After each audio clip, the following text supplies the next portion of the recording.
নমস্কার বন্ধুরা, শুভ সকাল। আর এই সকালেই আমি একটা কথা আপনাদের সঙ্গে শেয়ার করব।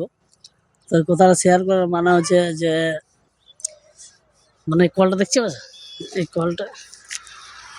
কলটা নিজেকে নিজেকে মনে ভাবে যে আমার কপালটা ভালো, তাহলে কেউ জল ভরে নাই, ফাঁকা জায়গায় আছে কলটা, দেখা ক্ষেত আছে এখানে ফাঁকা জায়গায় কলটা আছে, তাহলে এর কপালটা ভালো। কিন্তু কথা যে এর কপালটা এমনি খারাপ যে কলটা জলেই পড়ে না। তো সেরকম আমার কপালটা দেখো, আমার হাতটাই এম লেখা আছে। সবাই বলে হাতে এম লেখা থাকলে এই দেখো ভালো, হাতে এম লেখা থাকলে কপালটা ভালো।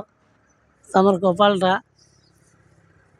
এত ভালো যে দাদা আমি যখন ভোজ খেতে বসি না, তো মাংসটা আমার কাছে আসে আর শেষ হয়ে যায়।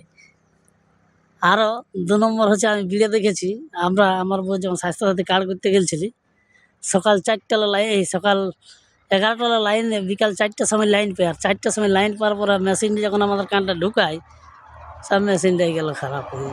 তো সেরকম দাদা ভাই আমি অনেক জিনিস এরকম ভিডিও দেখেছি, আমার সঙ্গে কেন এরকম হয়। এবার কার্ডটা যদি তারপরের দিনে পালি, তো দাদা ভাই লাস্টের 2টা নাম্বার নাই খেয়ে, মানে বুঝতে পারছি আমার সঙ্গে কেমন অবস্থা হয়। আর সবাই লোকে বলে, ঋষিমুনিরে বলে যে হাতে এম লেখা থাকলে নাকি কপালটা তার ভালো।